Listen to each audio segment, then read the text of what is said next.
Red Zone TV nga bulijjo bale kubanga otugoberera yonna gy'osinzira kubanga gy'otulabira kyokola kya mutawaana nnyo nga bulijjo nja kusooka okubuuzaako wasiibye otya wasuze otya okusinzira ku ssaawa n'ensi gy'osinzira okubanga gy'owangaalira n'obanga ogoberera omukutu guno ogwa Red Zone TV. Ensonga ezigenda maaso zikyagenda maaso muzimanyi bulungi nnyo ate nga wano ku Red Zone TV twewaayo okubanga tubatuusaako buli kimu ekigenda maaso. Kakati nina message gyenjagala okubanga nkuwa ate gyenjagala okubanga nkuyisizaawo olunaku olwaleero naawe obeere nga ogoberera omukutu guno ensonga obeere nga ozigoberera direct yonna gy'osinzira okubanga gy'otulabira obeere nga tomisinga yadde ekintu n'ekimu. Nja kusaba gwatana kubanga osubscribinga nti kkirira wansi awo olaba ekigambo subscribe kikwateko osubscribinge ku channel yaffe eno kwata kade aka notification ogenda kubeera tomisinga nsonga yonna. Olunaku lw'ejjo Robert Kyagulanyi Ssentamu omukulembeze w'eggwanga yasiibudde n'abanga ategeezezza eggwanga nti agenzeeko wabweru w'eggwanga ate ku mirimu emitongole emirimu emirala egigatta ku struggle abwatyo obuyinza n'abuleka mu mikono gya deputy we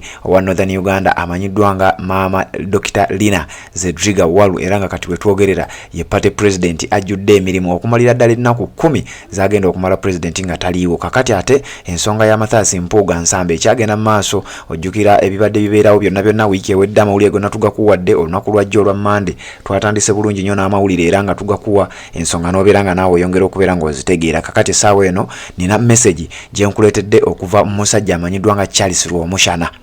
Ensonga eno lwaki ngireese Charles Rwomushana ono tukimanyi bulungi nnyo nti mukozi wa NRM era mukozi wa Museveni nsi ekimanyi naye message ye mpaliriziddwa okubeera nga ngireeta olw'ensonga zino wammanga. Omusajja ono amaze ebbanga ng'akuba Robert Kyagulanyi Ssentamu amaze ebbanga nga defendinga buli kintu kyonna ekikuba ekibiina ekya National Unity Platform naye ebiseera ebisinga bw'oba ng'ozzeeyo ne weetegereza bino bye nkugamba byange bw'oba ozzeeyo ne weetegereza abeera nnyo ku barometer abeera nnyo ku programs endala ku TVs ez'enjawulo naye bw'oba ozzeeyo ne yeetegereza wabaawo ebisonga nti bazimuwa ku ki.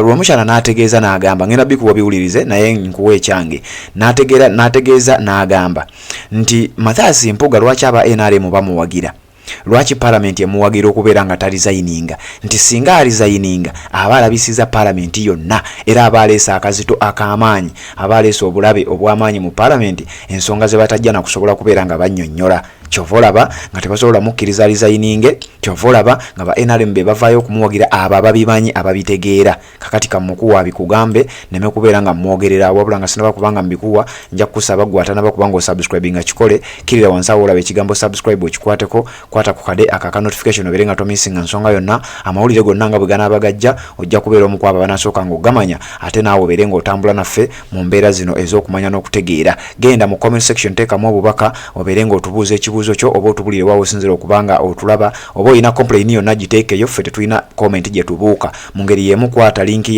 ya mawulire gano giteeke mu WhatsApp groups z'olimu olwo obeere ng'osheyalinze ate nja kukusaba n'ekirala genda otuwa ekigalo okubanga gy'okoma okulikinga information gy'okoma okubeera ng'etambula. So kansooke nkuwa ebigambo bya Rwomushana then nkomewo mbeere ng'ate nkuwa updates endala. At the salary of rope. You get it cannot be on a benefit gratuity because this gratuity is calculated against office. Is calculated against office wage, and benefits neverala. It's a percentage of something. There is a way they calculate it.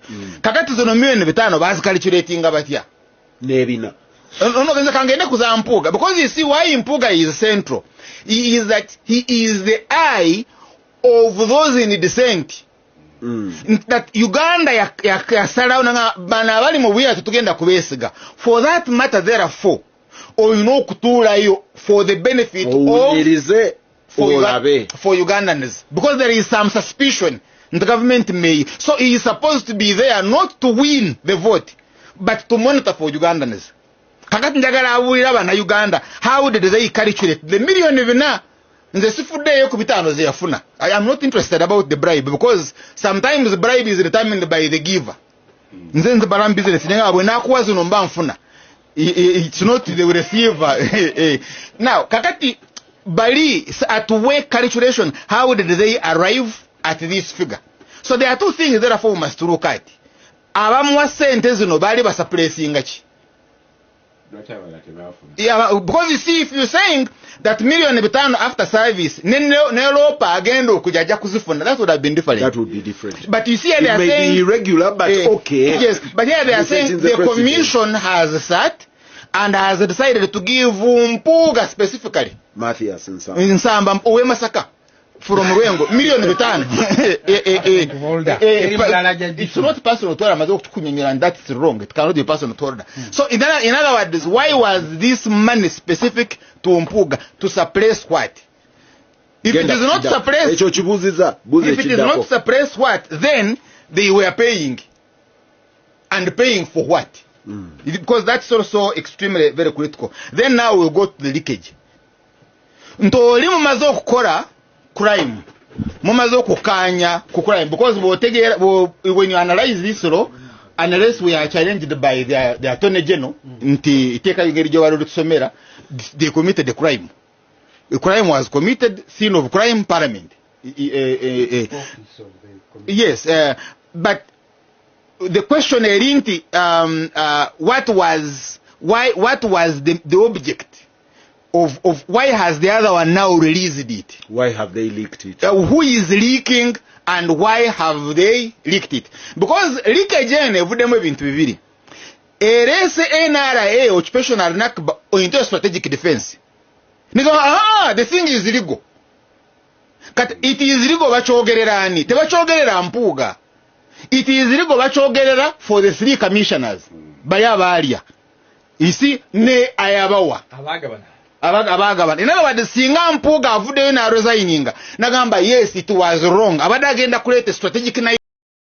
Yes, ebigambo bya Charles Lwomushana omusajja byenkakasa okuba nti obiwulidde bulungi nnyo naawe njagala olondemu ebikuyambye ebikugaseeko abyotakkiririzaamu obireke kuba nkugambye omusajja si muwagizi wa nkyukakyuka tolowooza nti ayogedde bino nti olwo awagira enkyukakyuka si muwagizi wa nkyukakyuka n'emmeseji ye ngireese olw'ensonga nti appoint gy'areyizinze wabadde tewannabaayo muntu yenna agireeta so kakati ensonga lwaki ngireese ate n'embeera nga ngiyisaawe bali kubanga okyatugoberera yonna gy'osinza okubanga gy'otulabira neebaza mama Kevin Switzerland we bali kubanga gy'oli ogoberera omukutu ogwa Red Zone TV mu mbeera yonna n'abantu abalala mwenna abali bweru w'eggwanga n'abali ewaka sijja bamenya kinnoomu naye mwe bali kubanga mugoberera omukutu guno ate tuwuliziganye mu updates eziddako ngenda kubanga nkomawo okubeera nga mbaleetera amawulire amalala.